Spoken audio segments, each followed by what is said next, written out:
Et bienvenue encore au studio 104 de la Maison de la Radio et de la Musique, à vous qui êtes ici et à tous ceux qui nous regardent sur le site de Médias en scène. On va ouvrir une séquence assez importante sur la relation des jeunes avec les médias. C'est quand même aussi un point qui est sensible, puisque d'une part, les médias aimeraient capter l'attention des jeunes, mais avant de capter l'attention des jeunes, il faudrait savoir aussi quelles relations ils entretiennent avec les médias et quelles sont leurs sources d'information, s'ils s'intéressent à l'actualité et comment ils s'informent. Ce sera un volet très intéressant que nous aurons l'occasion d'ouvrir avec Jean-François Dorido d'Ipsos dans un quart d'heure. Mais avant, on va laisser la parole à Nick Newman, de l'Institut Reuters, pour les études de journalisme.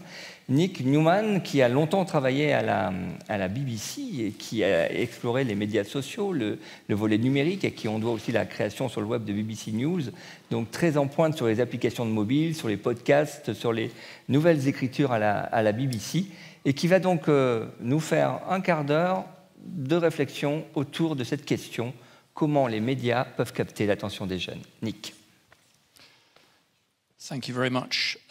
Very good to be Merci here infiniment. in Je suis Paris. ravie d'être avec vous So aujourd'hui I'm à going to Paris share et je vais partager some avec vous insights from un certain a nombre de new considérations qualitative concernant report we've just un nouveau published rapport on qualitatif young que people's nous avons à peine relationship publié with the sur la news. It was relation entre les based jeunes on et les news, les interviews with nouvelles, around 80 basées young people in sur 3 des countries, interviews que nous avons réalisées UK, auprès de 80 jeunes Brazil dans and the plusieurs United pays, States. Royaume-Uni, And Brésil et you may have États-Unis. read a Vous avez number of peut-être lu studies that suggest all young people are the dernièrement des same, études qui suggèrent que tous les jeunes se that ressemblent, they qu'ils have sont very tous short pareils, attention spans, qui n'ont and que très peu de capacité they're not very interested in news. d'attention, We qui ne find a much more s'intéressent pas à complex l'information. picture, En fait, nous avons a découvert une huge image beaucoup plus variety complexe, of un ways and tableau beaucoup plus moments in complexe which young avec des people are moments accessing différents et des news façons différentes digitally, pour les which is why jeunes we d'avoir call this accès report the aux kaleidoscope. informations.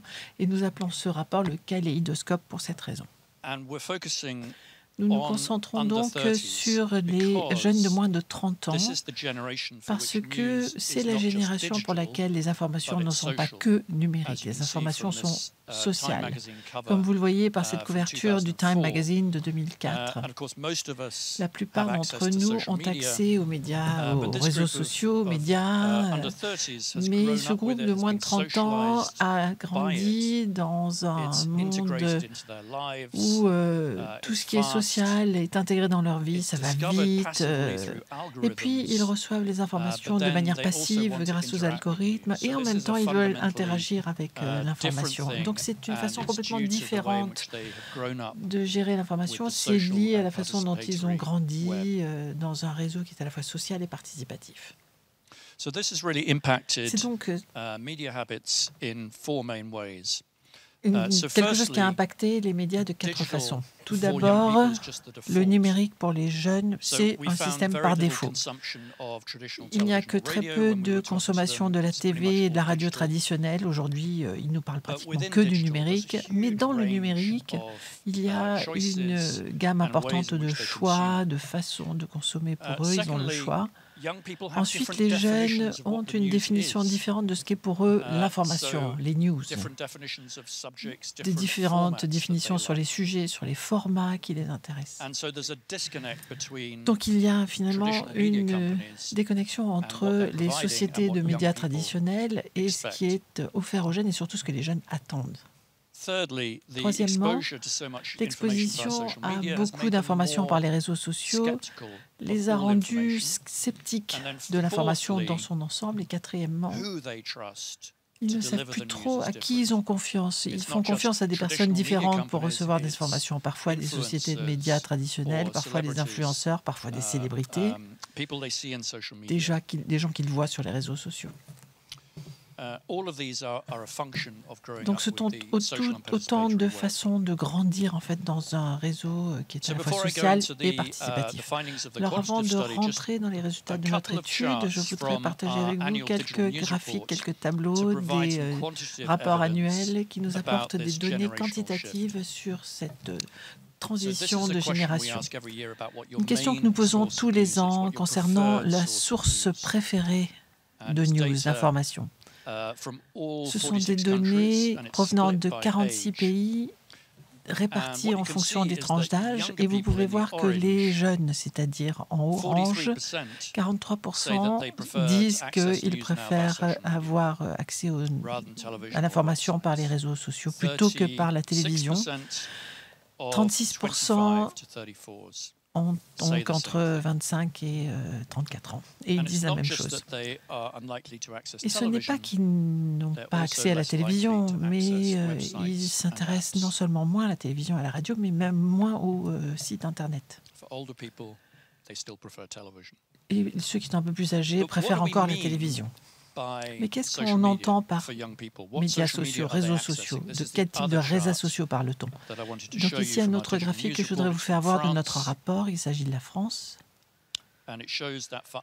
qui nous montre que pour ceux de moins de 25 ans, les réseaux sociaux qu'ils utilisent évoluent constamment, très rapidement. Moins de Facebook, plus d'Instagram, plus de WhatsApp et surtout la montée de ces dernières années de TikTok. Ça, c'est un changement, c'est un bouleversement littéralement. Et donc, ils utilisent finalement des réseaux sociaux qui ne sont pas les mêmes que leurs frères et sœurs plus âgés. Revenons à l'étude qualitative. Alors là, ce qui est important, c'est la définition de ce qu'on entend par news, par information. Les jeunes ont une idée assez claire de ce que sont les news pour eux, et ça ressemble à ce que vous voyez sur la gauche, c'est-à-dire des présentateurs, des formats très traditionnels, des histoires traditionnelles. Les plus jeunes, par contre, ont une définition qui est beaucoup plus large concernant les sujets qui les intéressent. Ils sont évidemment plus intéressés par les loisirs, le divertissement, les célébrités, également par les passions, les choix personnels, l'identité de genre, la justice sociale, etc.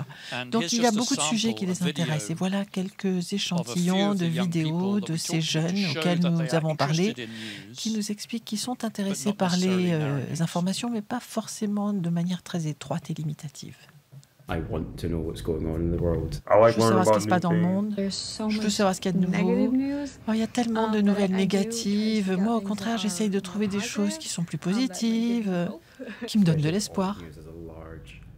En fait, dans l'ancien type de nouvelles, il y a beaucoup de divertissement.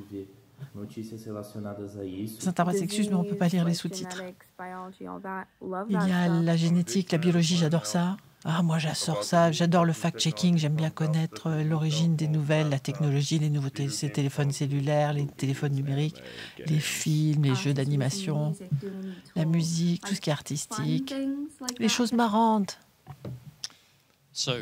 Donc les jeunes s'intéressent à des choses, mais ils veulent que l'information soit accessible et surtout divertissante. Donc on peut subdiviser la façon dont les jeunes voient les informations en 3 domaines. À une extrémité, vous avez le besoin de connaître des choses nouvelles, ensuite des informations importantes, la nouvelle de la journée, puis l'intérêt personnel, les choses qui pourraient les affecter, comme par exemple la météo, le prix de l'énergie. Et ils aiment aussi regarder les médias principaux. Et puis, il y a le côté divertissement à l'autre extrême, à droite, c'est-à-dire une façon de s'amuser, de faire la conversation. Notre recherche était en cours au moment où la Russie a envahi l'Ukraine. Et nous avons vu une énorme transformation de leurs habitudes. D'un seul coup, ils ont eu besoin de savoir, tous. Et ils se sont tournés vers des sources d'informations importantes pour connaître ce qui se disait dans les médias et quelles étaient les nouvelles. Ceux d'entre eux ont commencé même à allumer la télé. Et vous voyez ici, les rapports sur le terrain, c'est-à-dire au plus près de la guerre, sont devenus très importants. Et surtout, au fil du temps, ils ont commencé à avoir accès aux nouvelles directement dans les réseaux sociaux. C'est-à-dire, en l'espace de quelques jours, Instagram, TikTok a pris une place importante dans la façon dont ils recueillaient des informations sur l'invasion de l'Ukraine. Quelques citations montrant comment leurs comportements ont changé. Ici, une jeune femme qui a changé ses habitudes à cause du fait qu'elle voulait savoir. Elle avait ce besoin de savoir. Et elle s'est tournée du coup vers la BBC et elle a décidé qu'elle voulait savoir ce qui se passait en Ukraine. Un autre témoignage, quelqu'un qui s'est mis à allumer la télévision, à écouter CNN. Un autre, une jeune femme de 18 ans, qui a ajouté aux médias traditionnels les nouvelles provenant de TikTok dans la rue. De manière plus générale, nous avons constaté que TikTok et les vidéos verticales sont devenues beaucoup plus populaires dans ce groupe d'âge.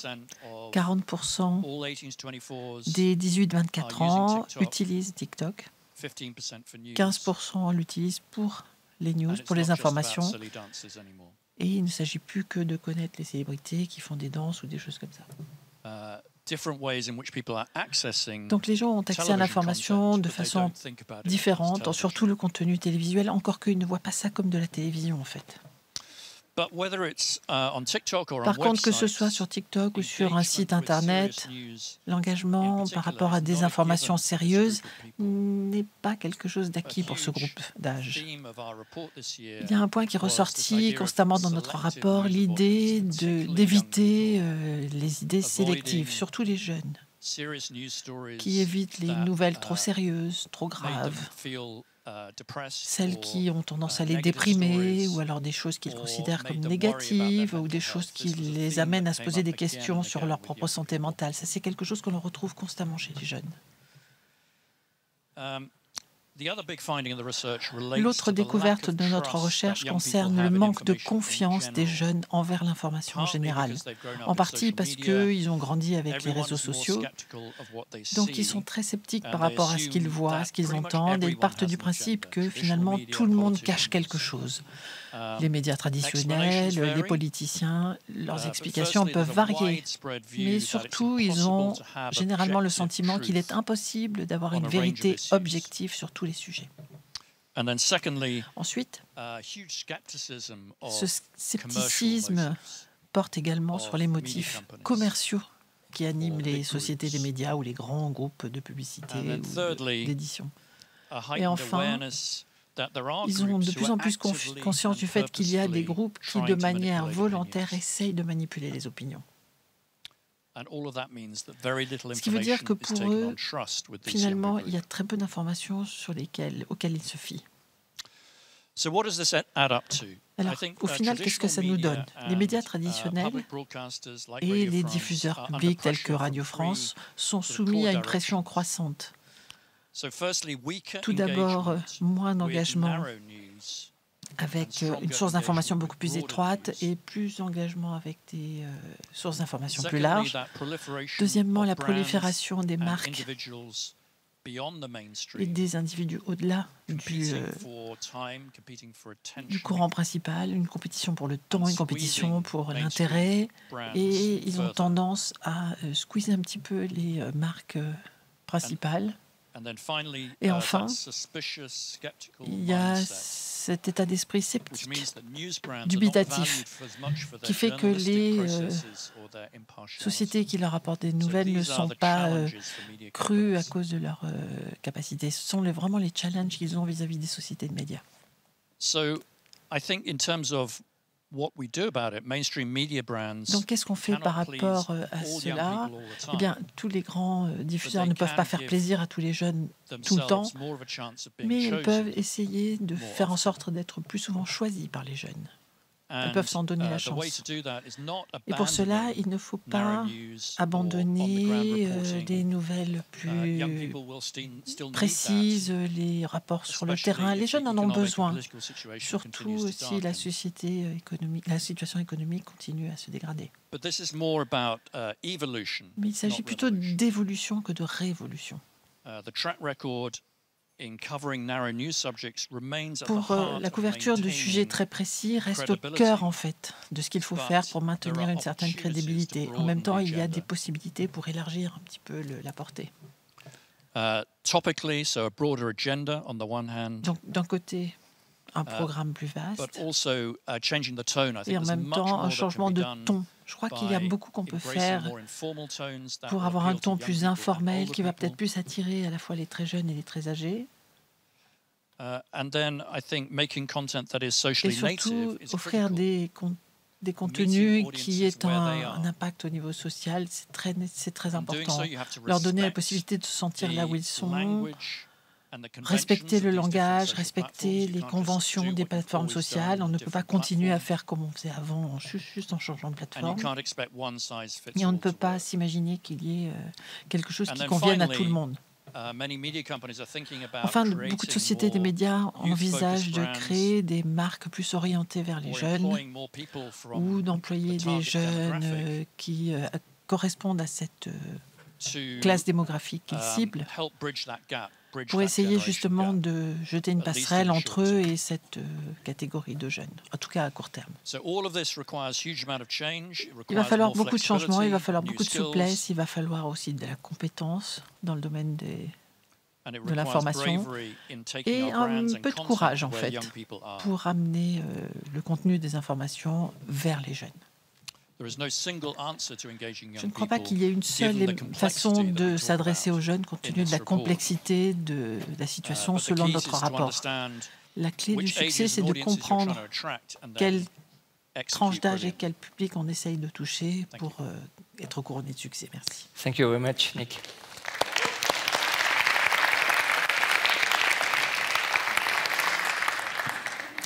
Après cet état des lieux précis de la jeunesse britannique, celui des jeunes Français avec Jean-François Dorido à suivre dans 3 minutes de l'Institut Ipsos qui vient de mener une enquête passionnante sur le rapport des jeunes Français avec l'information. C'est dans 3 minutes et ce sont des jeunes qui sont âgés de 16 à 30 ans. Panel assez large, mais ce sera quand même très intéressant d'écouter Jean-François. À tout de suite.